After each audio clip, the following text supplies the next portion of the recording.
Hörmətli müəllimlərimiz, əziz sinif yoldaşlarım və dəyərli radio dinləyicilərimiz, sizi gələcəyin işığı FM-in bugünkü xüsusi buraxılışında salamlayıram. Mən 9B sinif şagirdi Nuray Mahmudova. Sizə doğma vətənimizin tarixi qələbələrindən biri olan 9 oktyabr Hadrutun işğaldan azad olması gününü xatırladaraq, bu əlaqədar hadisənin önəmini və mənəvi dəyərini birgə paylaşmaq üçün mikrofon qarşısındayım. Bugünkü efirimiz yalnız bir tarix xatırlatma olmayacaq. Həm də gələcək nəsillərə vətənə bağlılıq, qəhrəmanlıq və həmrəyliyin nə qədər vacib olduğunu göstərən canlı bir dərs olacaq. Hazır olun, çünki hər kəlməmiz sizə həm tarixi, həm də mənəvi bir səyahət təqdim edəcək. 9 oktyabr 2020-ci il tarixində Hadrut bölgəsinin işğaldan azad olunması Azərbaycanın vətən müharibəsi tarixində önəmli və dönməz bir mərhələdir. Bugün biz təkcə bir ərazi qələbəsini qeyd etmirik, həm də xalqımızın idarəsini, müstəqillik uğruna mübarizəsini və qəhrəmanlıq əyləşini yad edirik. Hadrutun azad olunması 30 illik işğal dövrünün acı təcrübələrinə rəğmən xalqımızın birliyinin, həmrəyliyinin və milli həmfikirliyinin nə qədər güclü olduğunu nümayiş etdirdi. Tarixi statistikaya nəzər salsaq, 1992-ci ildən 2020-ci ilə qədər Ermənistan tərəfindən işğal edilmiş Azərbaycan torpaqlarının azad olunması prosesi bir neçə mərhələdən ibarət olmuşdur. Hadrutun azad olunması isə bu mərhələlərdən ən önəmli nöqtədir. Məhz bu hadisə göstərdi ki, Azərbaycan ordusu müasir texnologiyalara, yüksək hazırlığa və döyüş taktikasına malikdir. Həmçinin xalqın qətiyyətli dəstəyinin arxasında hiss edir. Hadrutun işğaldan azad olunması yalnız hərbi məharətin nəticəsi deyildi. Bu həm də xalqın həmvətənlik ruhunun, milli kimliyimizin və mənəvi dayaqlarımızın təzahürü idi. Bizim qəhrəman əsgərlərimiz öz canlarını qurban verərək hər bir Azərbaycan vətəndaşının azadlıq, təhlükəsizlik və gələcək ümidinə sahib çıxmışdır. Hadrutun azadlığı həm də bir mesaj idi. Azərbaycanın birliyi və idarəsi qarşısında heç bir işğal uzunömürlü ola bilməz. Məhz bugün biz yalnız tarixi xatırlamırıq, həm də gələcək nəsillərə örnək göstəririk. Mənim və sinifdə oxuyan bir çox dostlarım bu xəbəri televiziyada izlədikləri zaman gözlərindəki işıq, qəlblərindəki qürur biz gənclərin və vətənpərvərlik duyğularının necə güclü olduğunu göstərdi. Hər birimiz anlamalıyıq ki, hər qələbənin arxasında yalnız əsgərin deyil, həm də xalqın, müəllimin, tələbənin və vətəndaşın dəstəyi dayanır. Hadrutun azad olunmasının nəticələri yalnız hərbi baxımdan deyil, həm də sosial və iqtisadi sahədə özünü göstərdi.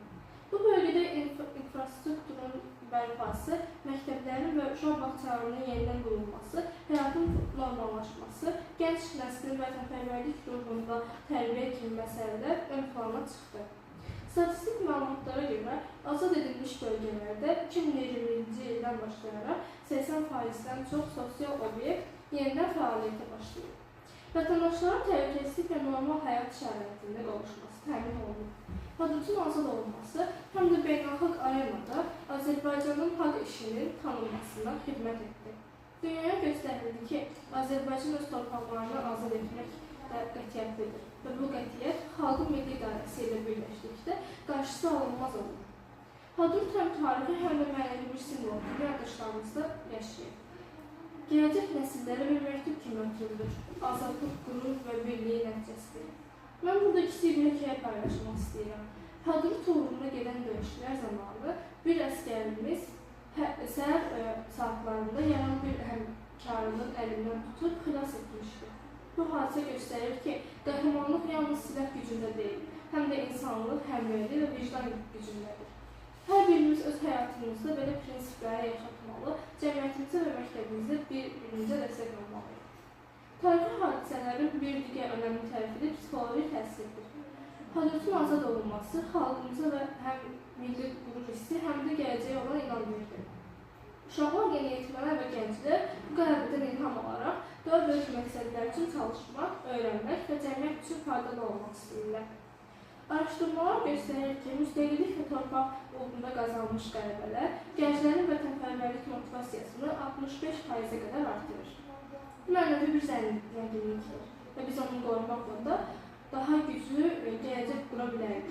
Hadrutun azad olunması yalnız bir günün və ya bir hadisənin xatirəsi deyil, həm də bizə mesajdır. Hər birimiz öyrənərək, çalışaraq, həmrəylik göstərərək vətənimiz üçün fərq yarada bilərik. Bugünkü efirdə mən, Nuray Mahmudova, hər birimizi bu mənəvi dərsi yad etməyə və həyata daşımağa çağırıram. Tarixi qələbələr yalnız şanlı əsgərlərin deyil, həm də xalqın birgə səyi ilə mümkündür. Əziz dinləyicilər, biz Hadrutun azad olmasını qeyd edərkən, eyni zamanda gələcək nəsillərin bu qələbədən ilham almasını təmin etməliyik. Məktəbimizdə, siniflərimizdə, dostlarımız arasında bir-birimizə dəstək olmaq, elmə, mədəniyyətə, vətənpərvərliyə sadiq qalmaq, böyük tarixi davam etdirmək deməkdir. Hadrut uğrunda canlarını fəda edən bütün şəhidlərimizi, qazilərimizi və onların ailələrini hörmətlə anırıq. Onların igidliyi və fədakarlığı hər birimizin qəlbində əbədi yaşayacaq. Biz isə onların xatirəsini yaşatmaq üçün çalışmalı, hər birimizi vətən üçün faydalı vətəndaş kimi yetişdirməliyik.